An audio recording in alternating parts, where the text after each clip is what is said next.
Back now to our trip into the black market of white gold, where a worldwide ban on freshly poached ivory has only driven up the price and driven down the numbers of Africa's wild elephants.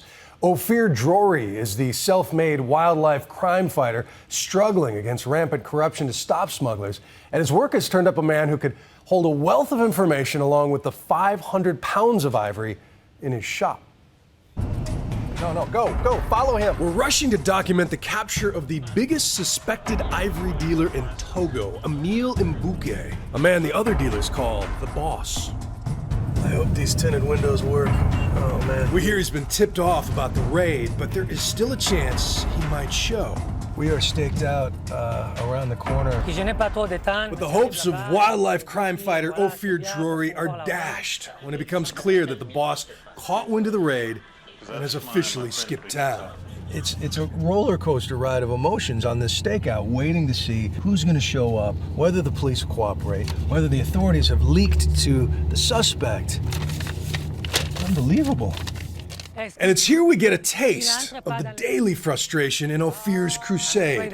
To save animals, he has to struggle through a system so corrupt, every smuggler knows that freedom is just a bribe away. We are not going to hide that in our country there is corruption. Didi Ikue is Togo's Minister of the Environment, and Ophir has it on good authority that Mbuke was tipped off by someone in her department. But you must know that this is a shop that is not far from where we're standing right now. Why has he been allowed to operate in the open like this for so long? We are not so organized when it comes to doing some investigation. Can you guarantee that no one in your agency is friendly with ivory smugglers? Oh no, I don't think we can guarantee that. I think for any big administration, we have more than 1,000 staff. If one or two are involved, we cannot say. You need officials. You need corrupt governments. You need corrupt police agencies.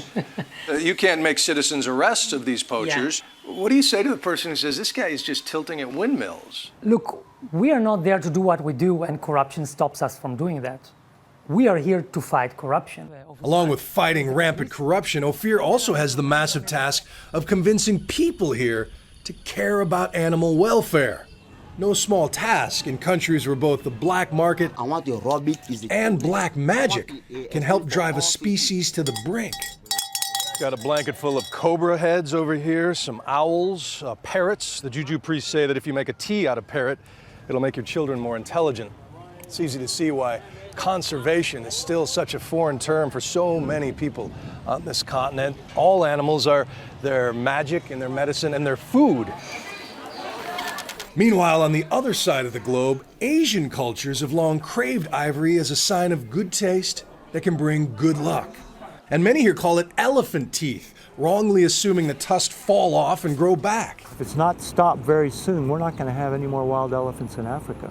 Dan Stiles is an expert on ivory markets around the world, often going undercover to assess supply and demand.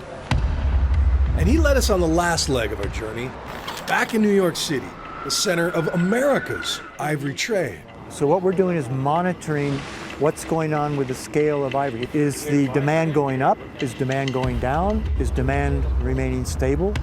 Finding this stuff is no problem in Manhattan, from priceless sculptures to cheap factory carvings from China and Africa. What's the age of this, do you think? I would say 30 years old, 40 years old. But the hard part is determining what is black market illegal ivory and what is antique legally imported ivory that came in before the worldwide ban. It's not something that I can get my hands on and I can just call up China or Japan and say, bring me a tusk. Every merchant we visit insists they sell only legal ivory. But since some new carvings are dyed to appear old, it's impossible to tell just by looking. These are old, everything. Yeah. Now, from where we sit, it would be easy to dismiss this as a Chinese problem.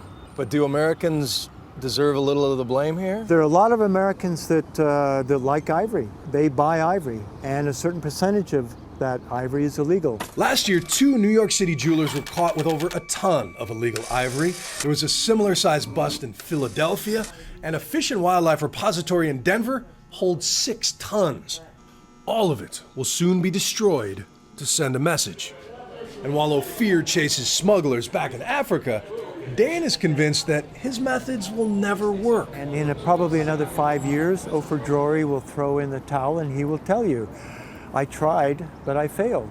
It's impossible, because of the corruption, endemic corruption, for law enforcement to actually stop the poaching. He's among the camp that believes it would be easier to teach over 1 billion Chinese to stop buying ivory than to convince poor Africans to stop poaching elephants. If people will not buy the product, people will stop killing the animals to supply it.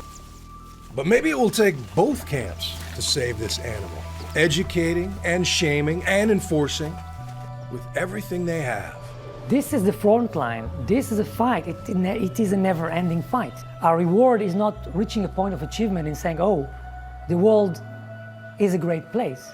It is a never-ending fight, and every time we know that we have to push further and further and further and further.